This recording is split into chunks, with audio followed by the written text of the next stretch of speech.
बड़ी खबर लखनऊ से सीएम योगी आदित्यनाथ का बड़ा बयान सामने आया है। देश में धर्मांतरण की साजिश हो रही है। बलरामपुर में एक आदमी को पकड़ा गया है।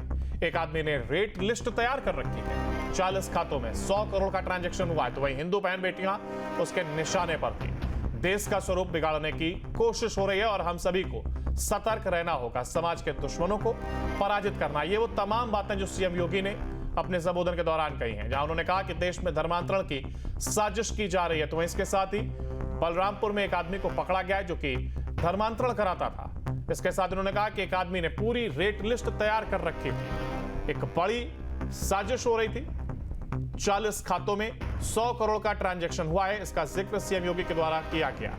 तो इसके साथ उन्होंने कहा कि हिंदू बहन बेटियां उसके निशाने पर थी। और ज्यादा जानकारी के लिए हमारे साथ सुब्रत पाठक पूर्व बीजेपी सांसद है, हमारे साथ जुड़ गए। सुब्रत जी, देखिए, एक और सीएम योगी का यह बयान सामने आना और धर्मांतरण को लेकर के जिस तरीके से उन्होंने बात रखी और कहा कि एक बड़ी साजिश हो रही है और सभी को सतर्क रहने की अपील की गई उनके द्वारा। नहीं, देखो, साजिश हो रही है, साजिश बहुत बड़ी हो रही है। ये बात बिल्कुल सही है कि जिस प्रकार से ये धर्मांतरण कोई नया विषय तो है नहीं, ये तो बहुत लंबे समय से धर्मांतरण होता चला आ रहा है। और इधर अब चूंकि यहाँ सरकार धर्मांतरण विरोधी है, तो इसलिए अब ये चोरी छुपा हो रहा है, लेकिन वो दिख रहा है। और मुझे लगता है कि शायद इसीलिए कहीं ना कहीं लोगों का ध्यान भटकाने के लिए अब देखो कि जातिवाद को उभारा जा रहा है। हमारे तमाम सारे नेता, खासकर उत्तर प्रदेश और दिल्ली में राहुल गांधी, ये दोनों ही जिस प्रकार से जातिवाद को बढ़ावा दे रहे हैं, जिससे वहाँ धर्म परिवर्तन से ध्यान हटे लोगों का। तो कुल मिलाकर लेकिन ये तो एक विषय सामने आया और कितना गंभीर है ये, जब उसके पीछे की जो परतें खुल रही है तो समझ में आ रहा है। तो निश्चित रूप से सरकार को ही, अकेले सरकार के ध्यान देने से कुछ नहीं होगा, हमें नीचे समाज को भी ध्यान देना होगा। तो कुल मिलाकर जो जिस प्रकार से ग्रामीण क्षेत्रों में या शहरी बस्तियों में जिस प्रकार के जो अभियान धर्मांतरण के जो चलाए जा रहे हैं, उन पर नजर रखना होगा और जो भी इस प्रकार से समझ में आए तो उसको हमें सरकार को बताना होगा ताकि ये सब एक्सपोज हो सके। बिल्कुल, आप बने हमारे साथ आपसे आगे अपडेट लेना है। देखिए, एक और हमारे साथ अनुराग भदौरिया, समाजवादी पार्टी के प्रवक्ता भी हैं, हमारे साथ जुड़ गए हैं। अनुराग जी, देखिए, सीधा सवाल मेरा आपसे कि जिस तरीके से धर्मांतरण को लेकर के केस सामने आ रहे हैं और सीएम योगी आदित्यनाथ जिस तरीके से हमला बोला है, सतर्क रहने की अपील भी की गई है, और सुब्रत पाठक से भी हमने बात करी, उन्होंने भी कहा कि जिस तरीके से राहुल गांधी भी जिस तरीके से अपनी बात को रखते हुए नजर आते हैं, ऐसे में मामला काफी गंभीर होता हुआ दिखाई दे रहा है। मुझे एक बात समझ में नहीं आती, सरकार किसकी उत्तर प्रदेश में? समाजवादी की तो है नहीं, भारतीय जनता पार्टी की सरकार है। तो झांगुर बाबा जैसे लोग यहाँ कैसे पनप गए? न जाने कितने बलरामपुर में डीएम आए, एसपी आए, कमिश्नर आए, न जाने कितने एसएचओ आए, लेखपाल आए, किसी को पता नहीं चला कि वहाँ धर्मांतरण हो रहा है। या तो जानबूझ के उन्होंने उसको नजरअंदाज किया या उसकी तरफ देखा नहीं। तो जिम्मेदारी तो उन अधिकारियों की, उस सरकार की होगी ना। जो इस तरह का कारोबार चलता रहा, विदेशी फंडिंग आती रही, उस सरकार को पता ही नहीं चला। बजाय सवाल हम सरकार से पूछ रहे हैं कि सरकार क्या कर रही थी। इस तरह का अन्याय हो रहा था, सरकार क्यों आंख बंद की हुई थी? ये जवाब सरकार को देना है। सरकार अपनी जिम्मेदारी से नहीं भाग सकती। आपकी बात को सूरज जी सुन रहे हैं, समाजवादी की नहीं है। सवाल मुझसे नहीं, सवाल सरकार से पूछा जाएगा कि आखिर ऐसा क्यों हो रहा था। सरकार जवाब दे, सरकार की जवाबदेही होनी चाहिए थी। सूरज जी, आपकी इस पर प्रतिक्रिया, क्योंकि देखिए आरोप अब सीधा आप पर आ रहा है।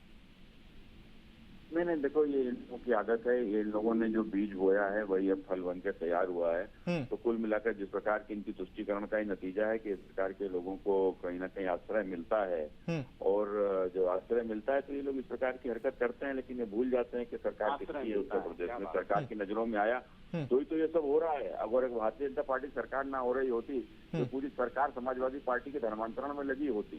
ये तो हम सब लोगों ने देखा है ना, जिस प्रकार से दंगे होते थे उत्तर प्रदेश में, क्यों होते थे, विशेष वर्ग को क्यों पूरी आतंकवादियों को कोई अदालत उत्तर प्रदेश के मुख्यमंत्री पड़ते थे। तो आता है कुल मिलाकर ये बात हमें इनकी अच्छी है कि ये सरकार ने अब तक क्यों नहीं देखा, नहीं देखा, तो उसके लिए जो अधिकारी दोषी उनके ऊपर भी कार्रवाई होगी। लेकिन फिलहाल जो पकड़ा गया है, इसके तार कहाँ कहाँ जुड़े हुए हैं, उस पर भी कार्रवाई होगी, बड़ी कार्रवाई होगी, जैसा कि मुख्यमंत्री जी ने कहा है। बिल्कुल। देखिए, मैं अनुराग भदौरिया के पास जाऊं, इससे पहले दो सवाल मेरे आपसे सुब्रत जी और हैं कि सरकार क्या पूरी तरीके से सख्त है, और इसके साथ ही साथ जवाब ये भी कि पूरी तरीके से अब ये क्या राजनीतिक मुद्दा बनने जा रहा है?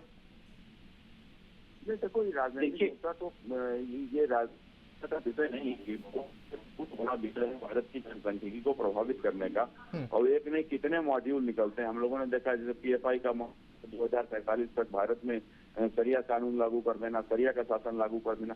तो इस प्रकार से कितने सारे आतंकवादी गिरोह, आतंकवादी गुट वो तरह तरह से भारत में गजवाए हिंद करना। तो ये सब जो जिस सोच के साथ में कोई आज से नहीं है, तो सैकड़ों साल के इनकी व्यवस्था है, वो धीरे धीरे सामने आती है। इन कट्टरपंथियों के माध्यम से ये लोग सामने आ जाती है भावना। तो कुल मिलाकर लेकिन इनकी भावना आज कुचलने वाली सरकार बैठी हुई है। आज दिल्ली में नरेंद्र मोदी, उत्तर प्रदेश में योगी आदित्यनाथ। अब ये कुछ भी धर्मांतरण और खासकर पैसे के दम पर, पैसे की ताकत पर भोले भाले लोगों को धर्मांतरित करा देना और एक विशेष सोच के साथ में खासकर महिलाओं को धर्मांतरित करा देना।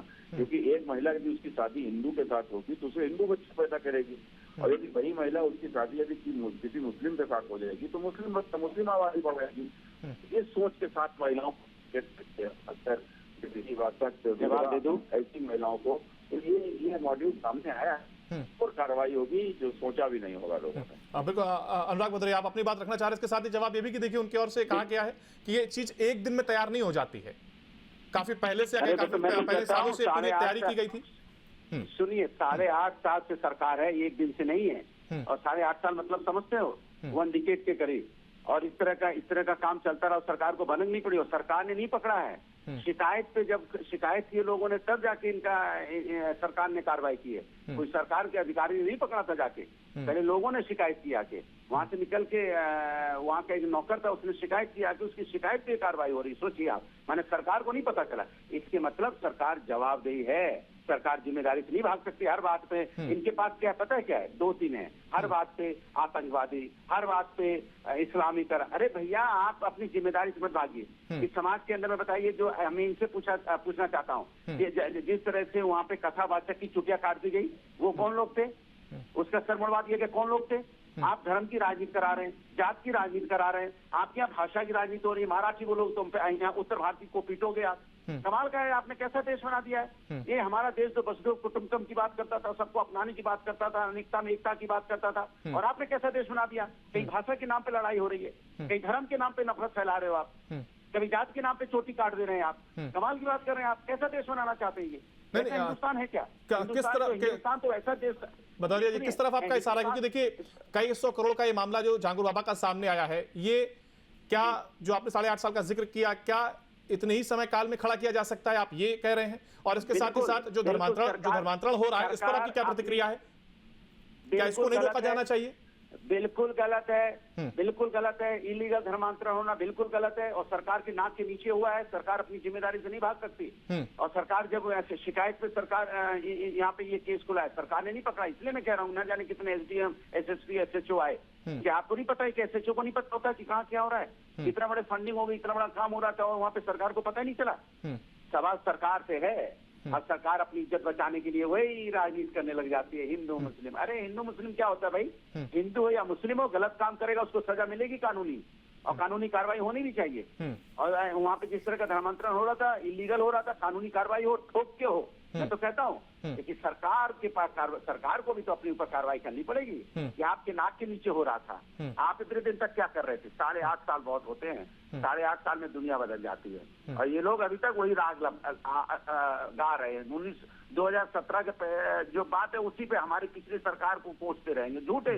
अरे मेरी सरकार ने तो एक्सप्रेस बनाया, मेरी सरकार ने तो 100 डायल बनाया, हमारी सरकार ने 1090 महिला समस्या के बनाया, हमारी बिल्कुल तमाम चीजें जरूर की गई है। सुब्रत जी, देखिए जिस तरीके से उनकी ओर से कहा जा रहा है और समय अवधि को लेकर के आखिर इतना समय क्यों लग गया इस केस को सामने आने में, और क्या धर्म की राजनीति हो रही है, वही एक सवाल। और बड़ी बात यहाँ पर यह भी है कि देखिए विपक्ष आपके साथ खड़ा हुए कह रहे हैं कि कार्रवाई होनी चाहिए। देखो, सबसे पहले इनकी मानसिकता को आप समझो। ये भी कथावाचक के ऊपर ले आए कि कथावाचक की चोटी काटी गई, तो कथावाचक की चोटी काटी गई, वो जिला किसका है? वो अखिलेश यादव का गृह जिला है। और दूसरा, वो कथावाचक की चोटी जिसने काटी वो भाजपा से उसका कोई लेना देना नहीं है, फिर भी उसके ऊपर कार्रवाई हुई। दूसरा, उसी जनपद में एक वाल्मीकि समाज के प्रधान पीट कर मार दिया। किसने मार दिया? वो समाजवादी पार्टी के मुखिया के स्वजाति ने, उनकी पार्टी के कार्यकर्ता ने। क्यों मार दिया? कि उस गांव में वाल्मीकि समाज का व्यक्ति आखिर प्रधान कैसे बन गया? एक वाल्मीकि प्रधान नहीं बन सकता, क्योंकि प्रधान बनने का अधिकार सिर्फ वहाँ पर स्वजाति लोगों को ही है, मुख्यमंत्री जी के। दूसरा, सुनील यादव को किसने मार दिया? समाजवादी पंडित ने मार दिया। आज तक कोई बोला? अभी ना ये भदौरिया बोले ना कोई बोला। वो सुनील यादव को किस प्रकार से मार दिया इनकी पार्टी के नेता ने। तो कुल मिलाकर इन सब बातों से कुछ होना नहीं है। समाजवादी पार्टी माने अपराधी, अपराधी माने समाजवादी। कुल मिलाकर ये दोनों हैं। और जिस प्रकार से इन्होंने इनका तुष्टीकरण का कारण ही है आज जिस प्रकार से ये लोग जो निकल कर आए हैं। ठीक है, सरकार होती है तो सरकार की कितनी आंखें होती है? सरकार का क्या हर गली में सरकार बैठी है? हर मोहल्ले में सरकार बैठी है? क्या हर गांव में सरकार बैठी है? कितने सारे अपराध होते हैं, लेकिन अपराध जब सामने आता है तो उसके ऊपर फिर कार्रवाई जब होती है तो फिर बिल्कुल। देखिए, जिस तरीके से मामले आ रहे हैं और कार्रवाई होनी भी चाहिए, और चाहे पक्ष हो चाहे विपक्ष हो, दोनों को साथ आकर के कार्रवाई की जानी चाहिए। फिलहाल बहुत शुक्रिया आप दोनों का हमारे साथ जुड़ने के लिए और इस चर्चा में हिस्सा लेने के लिए।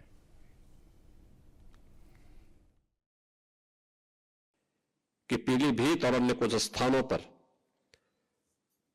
कुछ धर्मांतरण की बातें सामने आई हैं। हम सरकार के स्तर पर तो कार्रवाई कर रहे हैं, आप भी इसमें थोड़ा सजग होइए। और यहां की टीम गई और घर वापसी के बड़े कार्यक्रम को उन्होंने वहां पर आगे बढ़ाया। आपने देखा होगा किस प्रकार की साजिशें हो रही हैं। अभी बलरामपुर में एक बड़ी कार्रवाई को हम लोगों ने आगे बढ़ाया है।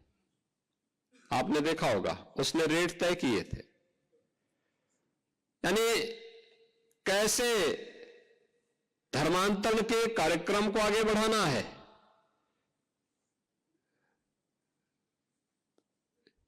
हिंदुओं में, ब्राह्मण में, क्षत्रिय में, सिखों में,